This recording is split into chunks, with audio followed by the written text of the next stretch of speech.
আসসালামু আলাইকুম। আশা করছি আল্লাহর অশেষ রহমতে সবাই খুবই ভালো আছেন। আলহামদুলিল্লাহ আমি খুব ভালো আছি। আমার প্রিয় পিঠাগুলোর মধ্যে একটা দেখতে পাচ্ছেন আমার ভিডিওর শুরুতেই। তো এই পিঠাটা গত মাসে এবং তার আগের মাসে অনেক বেশি খাওয়া হয়েছে। আর সেদিনও এটা বানানো হচ্ছিল বাসায়। আর বানাচ্ছিলেন আমার একটা আন্টি, যিনি বাড়ি থেকে এসেছেন আমাদের বাসায়। তো এটা কোরবানির আগের ভিডিও। আর কোরবানির আগে বাসায় বেশ কিছু বাজার করা হয়েছিল, তো সেগুলোও আজকে আমার এই ভিডিওটাতে শেয়ার করব। প্রথমেই দেখতে পাচ্ছেন বেশ বড়সড় একটা শসা এবং টমেটো।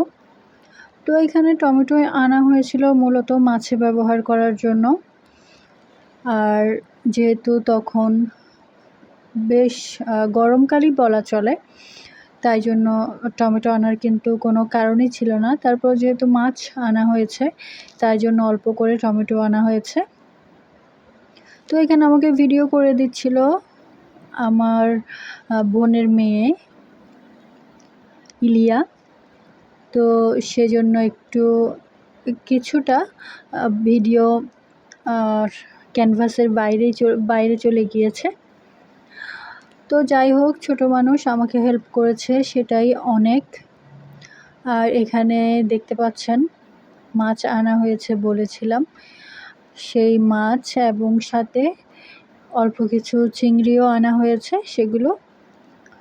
তো এগুলো আমি বরাবরের মতো আম্মুকে একটু খুলে দিচ্ছিলাম বাজারের প্যাকেট থেকে, কারণ আম্মু বাজার যতটা না সহজে করতে পারে তার চেয়ে বেশি আম্মুর কাছে কষ্টকর মনে হয় এগুলো প্যাকেট থেকে বের করে ঠিকঠাকভাবে নেওয়া রাখা।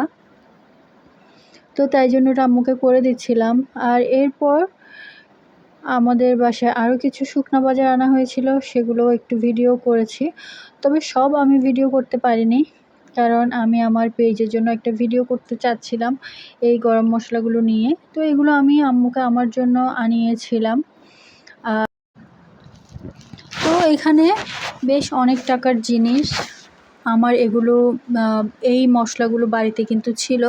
তারপরেও হঠাৎ করে বেশ কিছু অর্ডার চলে আসাতে আমাকে আবার এখান থেকে অল্প করে এগুলো আনতে হয়েছিল, মানে আম্মুকে দিয়ে আনাতে হয়েছিল। তো বেশ অনেকটা বেশি কিন্তু এগুলোর দাম পড়েছিল, কেননা কোরবানির আগে আনা হয়েছে।